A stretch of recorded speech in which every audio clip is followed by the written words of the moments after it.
Hey, it's Michael Feldman. I'm here for a Free Tick Friday with Murphy's Magic, and I've got something that will kick your ass. I don't know if I can say that, but I'm going to say it anyway.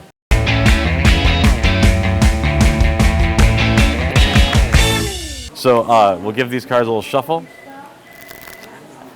and we'll do something that is somewhere in between Magic and gambling, because people think that Magic and gamblers are sort of the same, that they do the same kinds of things, but that's not true, because for instance, if a gambler were going to cut to a high card, he would cut the cards, he'd cut to an ace, and that would be that. There would be no more to it.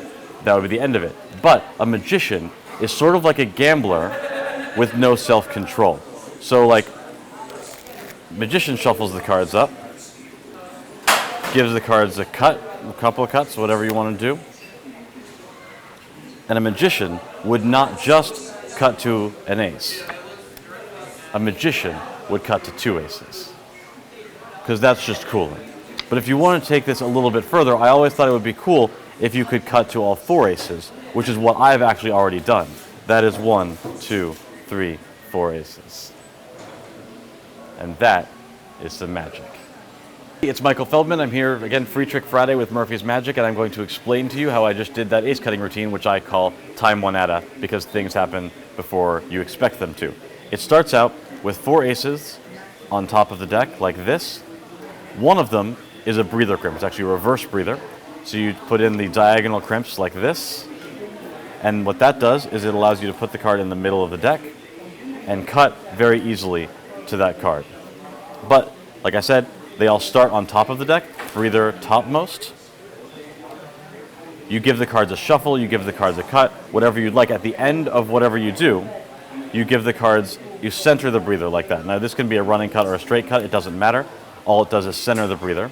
So then you pick up at the breather crimp, but don't show this card just yet, and you put it down. Now what you have is those 3 aces right on top of this section. What you're going to do is pick up 2 of them as one. So this is the very difficult move in an otherwise self-working trick. You show that that's actually 2 aces. You pick it up off the deck. You can do a snap turnover, and you can do a Stuart Gordon, you can do whatever you want. You can, as long as you can keep the double square, any double you want that starts like that, and then you leave the card over here to the side. Really quickly to go over that, this is a gin pick. You reach to the corners of the card, and the way I do it is I try to pick up 2.5 cards. If I get 2 cards, you can feel it from just a little tiny bit of practice. You can feel when you have 2 cards and when you don't, and you'll know exactly what to do. If you get 3 cards, then you just let it fall until you have 2. If you get 1 card, drop it back down and pick it back up again. But once you have your double, you lay the double off to the side, and you're now basically done with the trick. Because there's 1 more ace here, and there's 1 ace on the bottom. This is the breather crimp. So give the cards another shuffle, but make sure that card, this ace here, stays on the bottom, and then make sure this ace here stays on the top. You push together. Again, you center the breather, either with a single cut or with more, and they're expecting you to cut to the second ace. But when you cut to the breather, you show not just 1 ace, but actually 2.